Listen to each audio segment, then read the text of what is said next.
there's three phases to the swing. Let me put this down.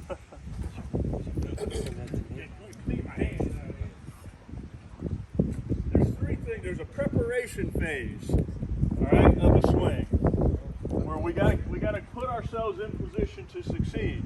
All right. Then there's the acceleration phase, where it's go time. All right, it's launch time. It's boom, get after it. And then there's the deceleration phase, which is also known as the follow-through. All right, so we're going to cover the three phases and then talk about some stuff in between. So Alan's going to start with the preparation phase, all right, and he's going to get you in the box and get you in the right position. And then I'm going to go into acceleration, and then the deceleration kind of covers itself pretty easy. All right? Okay, great. So this is what we're talking about is preparing, because anytime that what is success in softball? Getting on base, right? We learned the first rule of being a good hitter or a great hitter, and that is we hit strikes. We do not swing at balls, right? Quick breakdown. Any of you guys that are, on teams where they keep statistics or whatever, the most important statistic in slow pitch softball is on base percentage, not batting average. There's a big difference, and I'm going to tell you why, and this has something to do with this, okay? If you get a walk and you get on base, are you helping your team? Yes, sir. Yeah. If you hit a ball hard and a guy can't field it and you get on base because he made an error, is that a hit in on base percentage slow pitch softball? Yes. Why? Is that beneficial? You're on base, right? Let me just give you a quick stat. I can give you a stat on any situation you throw me in softball. I can give you percentage numbers, anything. So here's one. In slow pitch softball at our age, a walk or an error scores a run, usually anywhere from 64 to 73% of the time. Is that beneficial to winning a softball? Yes, sir. How many games have you won by one run? How many games have you lost by one? Too many. How many games could you have won if a guy would have hustled out of the batter's box because the pitcher dropped the one hopper that was hit to him, but he didn't run, and if he would have run, he would have been on first base, and you lost by one run. You see how all of this goes in to you being a good teammate and also a knowledgeable person of what we're after. So we want to be as consistent as possible, hit balls as hard as possible to make it hard to field, right? An error is still a hit. You get on an error, you know what you do? Or you get a weak hit. How about those weak little numbers? I had one last weekend. I got a strike on me that I shouldn't have. It's a 1-1 count. It's another thing we're going to talk about that in a minute. Guy threw me a very marginal high pitch. It probably would have hit back in here, but it was too close to take. And at the last minute, I decided to kind of pooch it up in the middle, just kind of hit it over the infield, and I hit a little dinky fly ball, and it landed because the outfielders were too deep to get it. And when you get hits like that or an error, you get on first base, you tell God thank you, and you put an extra 20 in the plate at church. Okay, don't forget that. All right? Because Bob's got a mathematical equation for every weekend at a tournament for batting average and on base percentage involving that. We'll let him tell you later. Okay, let's get into practical application. Let's Bob not tell you. No, go ahead. All right. So, everybody should have a specific pattern of what you do when you're getting in the batter's box. This is what I recommend. The very first thing I do is I will establish eye contact with an umpire, and I will tell him or her, "Timeout, Mr. Ump, I will let you know when I'm ready." There's a couple reasons for that. How many times has anybody been quick pitched? Yep. Makes you mad, doesn't it? Yep. That makes you mad.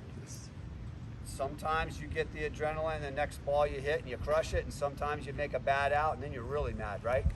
Let's eliminate that, right? Let's eliminate that. Timeout, Mr. Ump, I'll let you know when I'm ready. Next really important thing, especially these batter's boxes. You guys that aren't used to the sand in Florida, they're not great. The next thing I do is I get in the batter's box and I call it doing my landscaping, okay? I already did some landscaping. You guys noticed when we were standing around and I was kind of playing in the dirt? It's like second nature to me. I was filling in this hole here and I was filling in my landing spot. I see a lot of guys that come in and get in the box and they kind of do their thing. Some guys push up the little mountain of dirt and get their foot back against it. I like that. It's a good deal. That's a good thing. But I see a lot of people that never pay attention to their landing spot.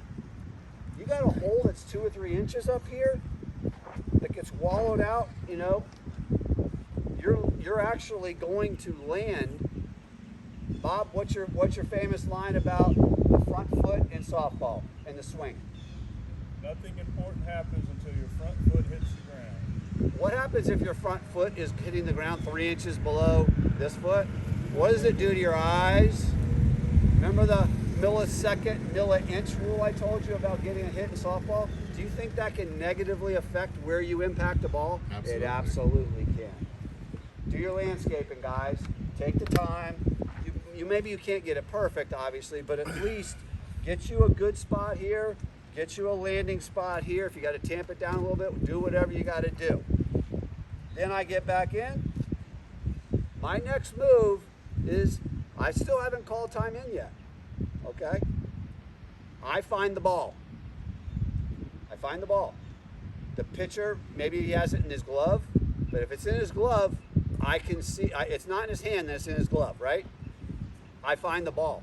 From that point forward, your eyes should never leave the ball, and I'm going to show you why. If he's got it in his hand, great. It should never leave the ball.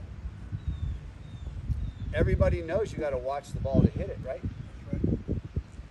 I will tell you that 30%, 35% of the guys in my group were not consistently watching the ball at impact. Let me show you what I mean. This is what I see many, many times where, okay, now I'm done. I'm getting set. Okay, Mr. Ump, I'm ready. Heads on ball, eyes on ball. Okay? Ball comes in. Too many people I see, and when I mention this, and I ask you guys, think yourselves, like what your process is. Many, many times, and I found out years ago, I did it too, I kind of watched the zone around the ball. You know, I kind of the ball was coming in. I was kind of watching the ball. But I was just kind of looking, you know, I wasn't focused on the ball. I want you to look for the seams. I want you to look for the worth that's on it. That's the type of focus you need to have on the ball. And it needs to stay on the ball the entire time. So the pitcher lets the ball go. Now, I'm here. Ball's coming in, I'm going to impact. Now watch my head when I go to swing. Ball's coming, ball's coming. Now look where my head is. Ball's gone, right? Look where my head is. My head is still back where I impacted the ball. It's kind of like golf. I was just going to bring it up. Here. I'm a horrible golfer, so I'm not the guy. So I just want to knuckle bash. I only use a couple. I always usually ask anybody to play golf. There's a very few things between golf and softball that correlate. This is one of them. Anybody that's ever had a golf lesson, the golf instructor will tell you, I mean, it's a simple game. That game's easy, right? So easy. This game's a lot harder because the ball's moving. Golf is so much easier. The ball's just on the tee, right? That's why we all shoot under par when we play golf. So here's the ball, and golf swing, and boom, there's my head. Same thing, right? We call it shoulder to shoulder. Our chin should go from this shoulder to this shoulder. If it does, I'm watching the ball at impact. This is what I see with a lot of people. We tend to follow the ball flight with our head. And if we really get out of whack, which a few of you did, it looks even worse. But this is how we tend to do it. Now here's the difference. Time out, Blue, I'm ready. Okay, time. Ball's coming in. See the difference? Yep. For a right-handed hitter, this eye's gone. It's gone. Let me tell you something. As you get to be an adult, what happens to your peripheral vision? It shrinks. You're seeing the ball with this eye out of your peripheral vision, and we know we're at a disadvantage already because of our age. We don't see that well out of that eye anymore, right? Not peripheral vision. This is the focus that has to be. You must have that head on ball at impact. Now I see a lot of people, especially that inside pitch, we're really going to pull, we're really going to whack this one, buddy. This one's going over that building, right? Now watch what this looks like. Okay, Blue, I'm ready. never even saw the ball when it was on the bat. Okay? Now here's the, Bob always has a good, Bob every once in a while comes up with something good. But let me just say something about my boy Bob O'Brien. Oh boy, here we go. Bob O'Brien is the most knowledgeable, analytical softball coach I've ever met in my life. He's got on-field experience and obviously talent to back it up. But I didn't give you the shameless plug at the beginning. And that guy's a genius, and I'm not kidding. But when we talk about that, we talked about nothing happens until the front foot hits the ground. If you don't see the ball hit the bat, you're not focused on the ball, correct? What happens when this head goes over there? Bob, what is this head connected to? Shoulder. What's your shoulder connected to? Core. Okay? So if my head goes, what follows with it? Do you see how it negatively impacts potential technique? We're going to break down technique even more later. But when your head goes, everything goes with it. I do some private lessons. I'll ask people, is anybody, you guys all saw The Exorcist, that movie, that horrible movie? Is anybody The Exorcist? Just spin your head around? You can't? Then you can't hit like that. Okay? You've got to watch the ball. Okay, so got a little bit ahead on that, but you should have a set movement, set procedure when you get in the batter's box. That's what I recommend. Something along the lines we talked about. So we want to establish eye contact. We want to call timeout. We want to do our landscaping. Find the ball. Okay? Alan, how do you decide where to stand in the box? Great question. You want to jump ahead to that now, or? Yes, quickly. Okay. All right. Good question. You're not the world's tallest human being. True story. We all are different in heights, but this is something that gets into it's a psychological thing to start out with, because this is part of psychology in softball becoming a great hitter. And I'll tell you where it starts from, where it goes to. Every one of us, well, let me back up a second. World Series just got done, right? Remember 30, 40, 50 years ago? If you were a pitcher in the major leagues or a hitter in the major leagues, what did each of them have? What kind of notes? They had a little black book, right? They had a little black book. Every hitter had a little black book on all the pitchers. Oh, I'm facing Nolan Ryan today. The only thing it says is I'm screwed. But no, I mean, guys that potentially better curveballs, whatever it is, all the pitchers had notes on the hitters. Well, now, look what these kids have today available to them. Yeah. Every kind of video. I mean, we were talking about all the overload of information. I mean, they know what the pitcher's going to throw if it's below 74 degrees and the barometric pressure is above 50. You know, because they've got an analytical computer program to figure it out. Where do I stand in the batter's box? Okay, here's the question. Where do I stand in the batter's box? We all should be watching the pitcher that is pitching before you ever get in the batter's box, and see if you can make a little note of black book on, hey, is he throwing that 12-footer that's landing back in here? Is he throwing the 6-foot, like Tanya kept striking out guys, that 6-footer that was landing up in here? Is there a pattern to the guy's pitching, is what we're looking at, okay? That has a direct correlation on where I should stand in the batter's box. Generally speaking, I stand in the same place probably about 80% of the time.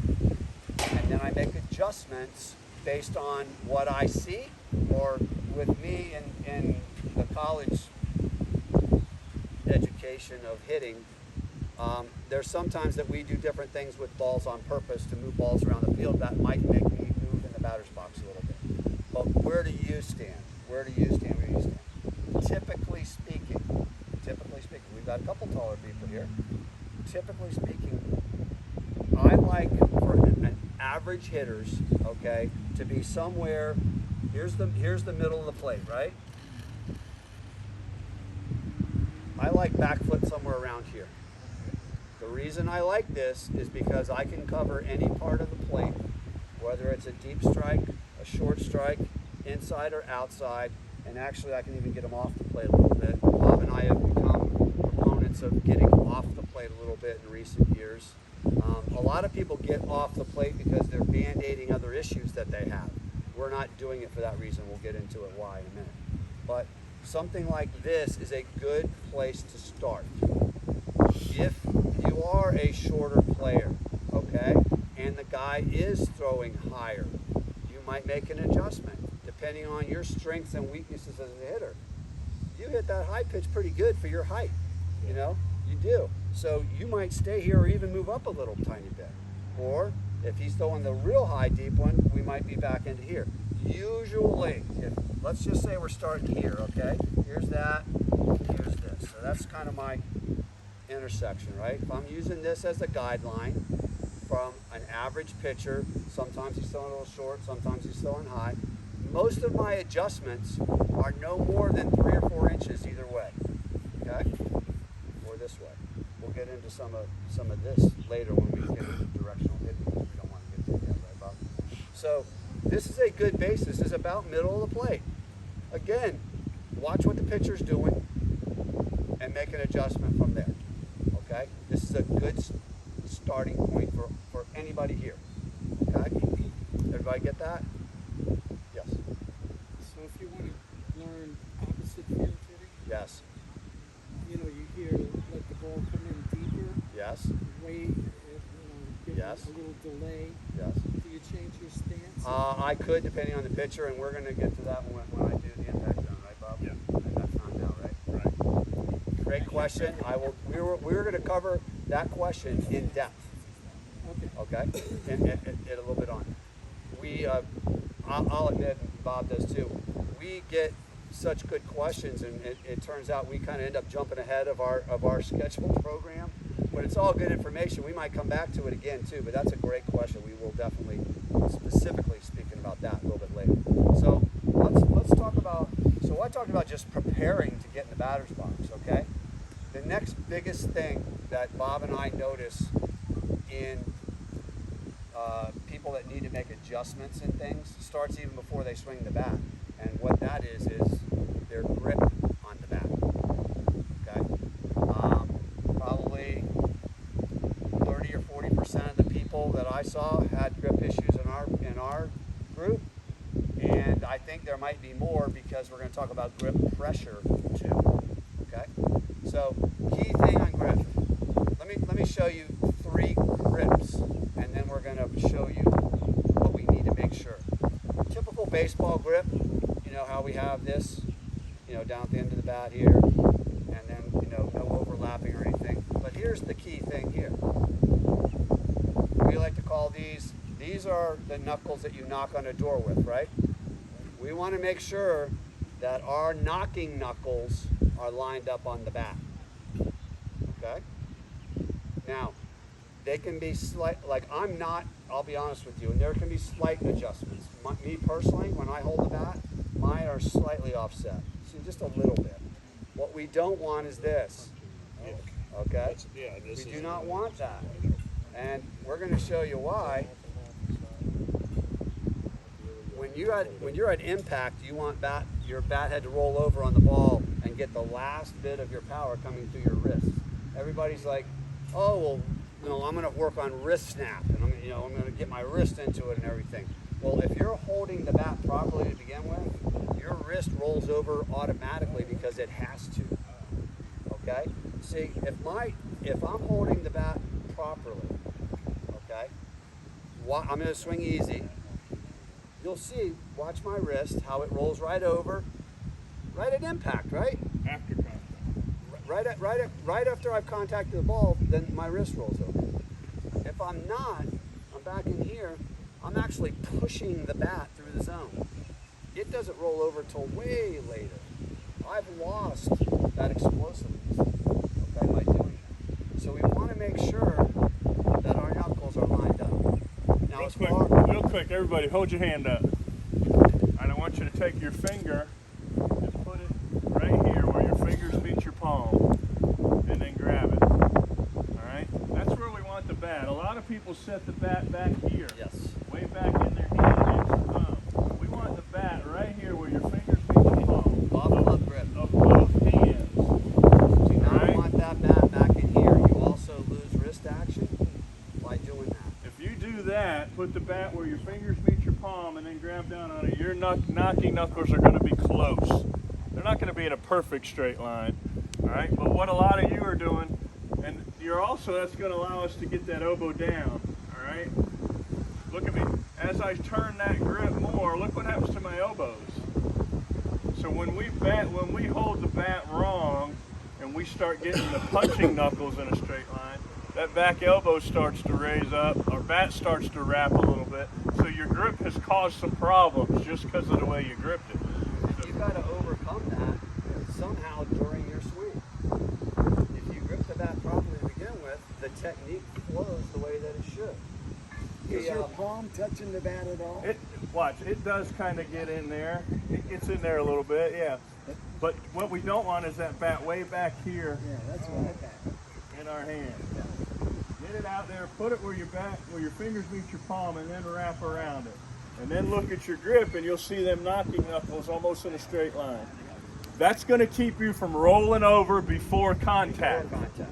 If we roll over before contact, we're going to hit a lot of ground balls. All right, there's a couple people that said, I hit a lot of ground balls. Well, it could just be as easy as fixing your grip. Okay? It'll We certainly got to help. start with the right grip. Yep. So when you have, like Bob was saying, when you have that bat in your hand like that, it almost automatically makes those knocking knuckles line up, right? Anybody have a bat they can do that with, so you can get the feel of it? Okay. Let me ask you a question. We talked about making changes. Has anybody been holding the bat wrong? Just learned something? Oh, yeah. You're a better player already, right? Yeah. All right, go ahead and go home.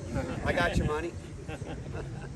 Okay, so when we have that here, next thing I always like to talk about, I like to go to the ballpark sometimes, and, four fields, games are going on. I hear well-meaning coaches, players or whatever, I see a guy take a bad swing and he's like, get your elbow up, get your elbow up, hit it where it's pit, right? You know what that is? That's his 7th grade baseball coach. And let me tell you guys, the softball swing is different than the baseball swing. You're going to see that this weekend. You're going to learn that this weekend. There's a lot of similarities, but there's some big differences. And if you continue using baseball swings and baseball positioning, you're not going to be as successful. You're not. Okay? So we got to get our grip right in that box. Now, number 1, we're hitting a strike. Number 2, we're watching the ball. We got the grip right. Now I'm set up for success. Better now than when you guys pulled into that parking lot this morning, right? We're ready for success now. We've done our landscaping. We know what to expect from the pitcher to a certain extent. Nothing is going to startle us. We're all good, right? What about overlap? Okay, we're going to get to that. Okay, so there's 2 or 3 different ways you can actually hold the bat, but the key thing is holding the bat like we talked about, in your hands like this. Conventional baseball grip, where your hands down here on the knob. Okay, my grip that I recommend that everybody at least try is I like to have at least a pinky either on the knob or below the knob. Okay? We're going to go back to 7th grade physics class. We learned about leverage, right? The longer the lever, the more what? And speed, right? Now, this is a 34-inch bat. If I drop my pinky over it, I've just made it a 34.5-inch or 35-inch lever. Have I increased my potential speed and torque? Yes, I have. Simple little thing. Feels weird? Try it this weekend, okay? Try it a few times. Don't try it 2 swings and say it feels weird. You got to make yourself try it 4 or 5 times. It might feel really weird to you, but I'm not saying you have to do this to be a successful hitter. It's another thing that you can do to help you get a little bit better as a hitter. If it absolutely is uncomfortable after 2 or 3 batting practice sessions, then don't do it. But I really like to try everybody at least to try it. Okay? So here's a typical, drop your pinky, bat's in the right position. This is a great spot for the masses right here. This grip right here. overlap grip. There's different ones. The major overlap grip is you're literally doing this, and your whole hand is overlapping your hand like this. I don't personally like this grip, especially in senior softball. It takes a very strong person with a very strong grip to control the bat. I will tell you, you will tend to get a little bit more whip on the bat by doing this, but it gets back to millisecond, milli-inch. I've tried 50 billion different grips over the years, okay? And it's all about, here's another golfism. I want to be in softball a good ball striker. You heard that in golf. They always talk about ball strikers in golf. I want to be a good ball striker because I want to hit that middle of the ball, hit hard line drives, or maybe a gap or a home run once in a while. Because my technique is good, my grip is right, I control the barrel all the way through the zone, all the way through impact. I feel you lose a little bit of control like this, so I'm not saying don't do it. This is my personal opinion on it. There's other modified overlap grips. I, for a couple of years, actually had 2 fingers down. I was kind of a slight overlap. I did that for about a year and a half, and then one day it just didn't feel comfortable anymore, and I went back to, I'm typically somewhere like this. I'll have one little finger over here, like so, a minor overlap. I also have 1.5 fingers off the knob. Don't try this at home, fellas. Okay, that's just my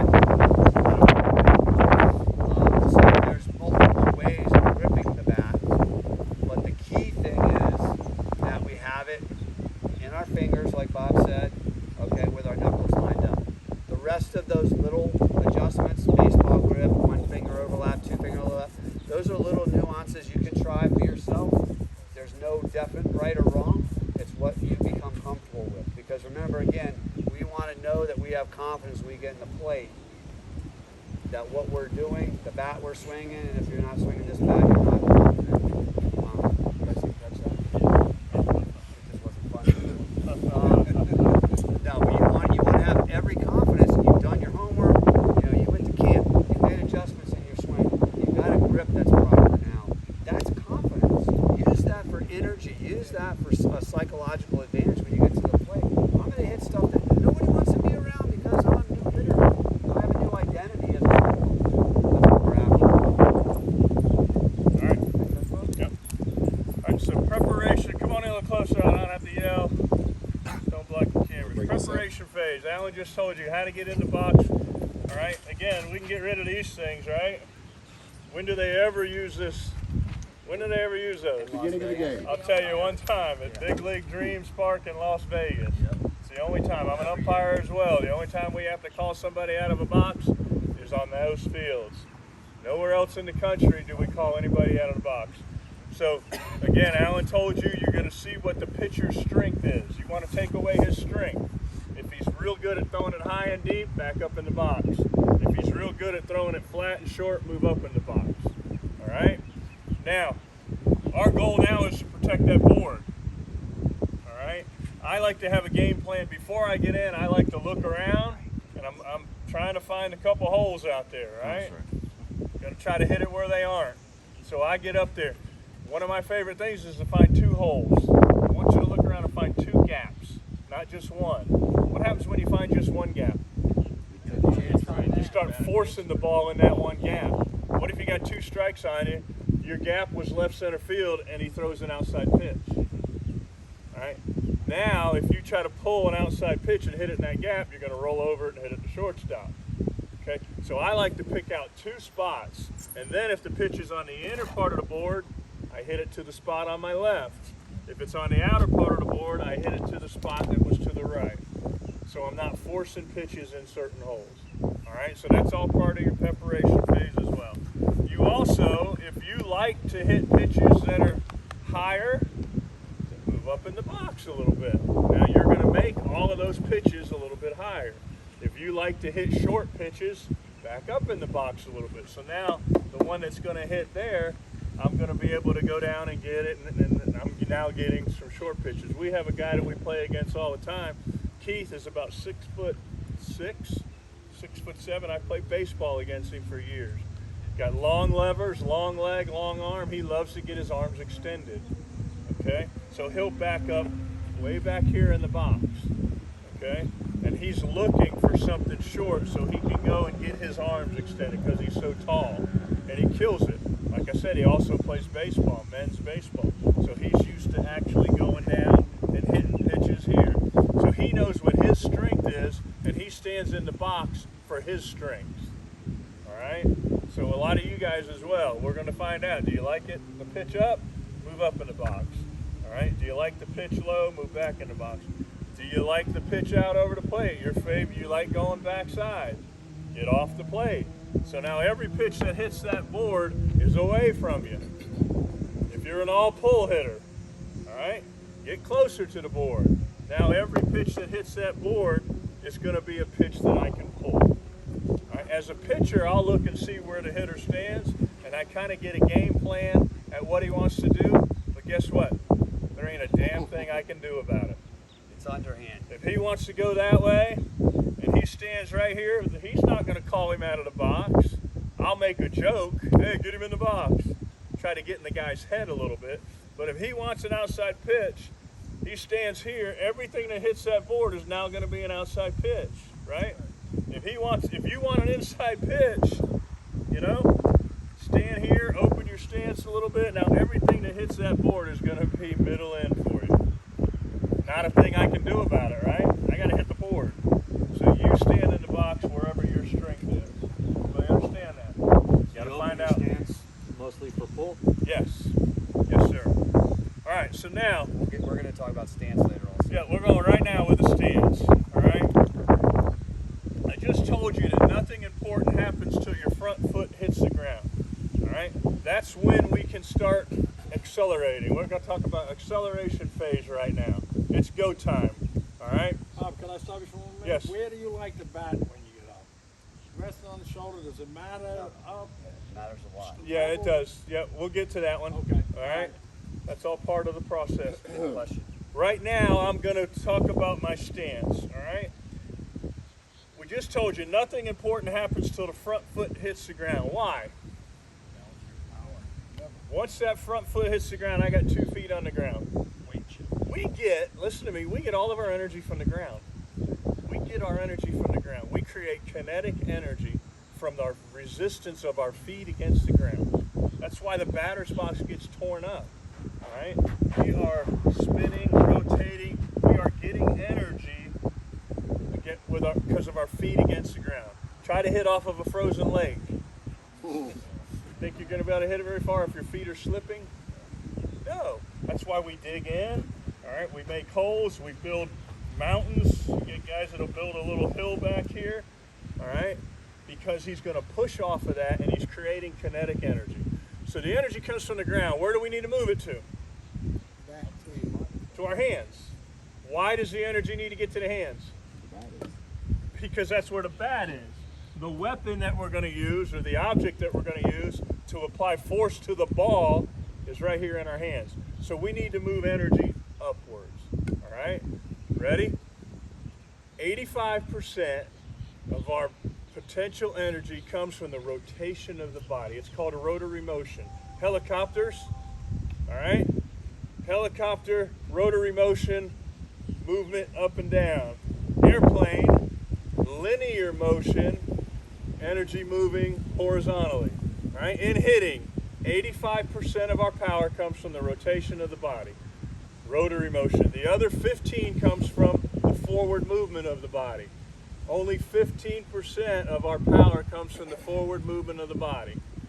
So if we were going to teach you one or the other, a linear swing or a rotational swing, which one would you want to learn? Rotational, because 85% of your power comes from that. Why? Because we're moving energy from here to here. We're moving the energy vertically. You with me? So that's it. So in simple terms, when we teach the kids or we teach you guys, here's the expression. The faster you spin, the farther it goes. It's as easy as that. The faster you spin, the farther it goes. So we need you guys to rotate. We need you to spin. Got it? So let's talk about how do we spin? How do we rotate? I get myself in the box, all right? I'm telling you right now, the stance is overrated. I don't care how you stand. You can stand here. You've guys watched Major League Baseball, right?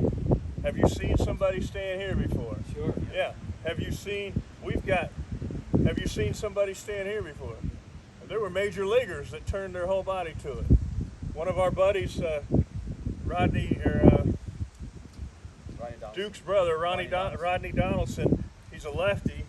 He actually he gets in the box and he stands like this, facing the pitcher. And he's a very good hitter. And he's a great hitter.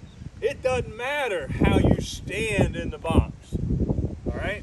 Nothing important happens until when? The front foot hits the ground. So they say Cal Ripken used 50 batting stances one season. He went through 50 stances. All right? So I want you to when you get in a box, I want you to stand comfortable. A lot of guys will open their stance so they can see better. Your dominant eye might be your right eye. All right? So if you open your stance a little bit, you're going to be able to see the pitch better. Make sense? Yeah. All right? So that's one reason you may stand here.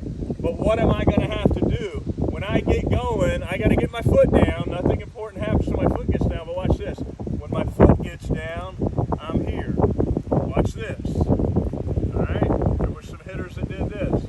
Here comes the pitch. The pitcher's winding up. Boom. They're right here. I'm going to show you when sometime at lunch or sometime today, I want you to come say, let me see the picture. Let me see the picture. One of my students sent me a picture the other day. It's the coolest thing ever. There's about 20 of the greatest left-handed hitters of all time. Bonds, Griffey, Mantle, and Ruth are all in this. All right? Every single one of them looks the same at this point right here. Every single one of them. Did they all have the same stances? Nope. They all stood somewhat different in the box. But when their foot hit the ground, they were in this position. All right? I'm going to tell you what this is called, the launch position. This is go position. All right? Nothing important happens until your front foot hits the ground. When my foot's on the ground, I'm ready to go. So from here, I'm going to be able to create all my energy by rotating the hips, throwing the hands, and driving the ball. So all of us have to get to that good launch position. All right, let me tell you a couple of the concepts. Here's the key to the launch position. One, your front foot needs to be down in a straight line to the pitcher. If I'm standing this way, my hips are neutral. You with me? All right, so I'm going to start from here and work back for a second. So I need to be spread a little past shoulders. What I'm really doing here is building a strong base that I can rotate upon. All right? Everybody got that? Go ahead and spread out a little bit. You don't have to hold your bat up, but everybody get in a nice, strong position here. You're talking about contact position? Yes, Okay. launch position. Your Okay, foot, gotcha. you already stepped. Okay. So we should be here. Good athletic position. Your knees are bent. You're good to go. All right? So my foot is down. Now what I want you to do is I want you to shift your weight back. Put your weight back here as much as you can. All right? Get your weight on your back leg. Good. The last thing I want you to do is I want your hands, I want you to do this. You can't quite see me. I'll face this way. So here I am in a neutral position as if this is my pitcher. Watch this. I want to take my shoulder and close it just a little bit. All right? I'm going to separate my hip from my shoulder. This is huge, guys. You want to separate your hip and your shoulder. So leave your hip here, turn your shoulder away. So show me the first number on the back of your shirt. Show the pitcher the 1 if you're number 10. Just a little bit. Great, John.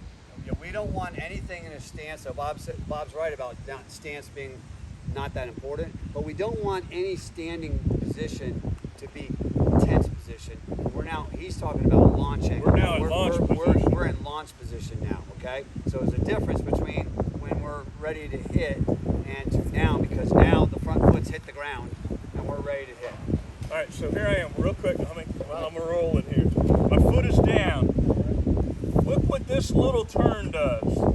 This little turn, let me tell you what we're really doing. Remember that oblique we talked about earlier? It's right here. All right? What I'm really doing is I am stretching that oblique by turning my shoulder away and leaving my hip. If I turned everything, look, my hip and shoulder, I'm not stretching the oblique. The word is called torque.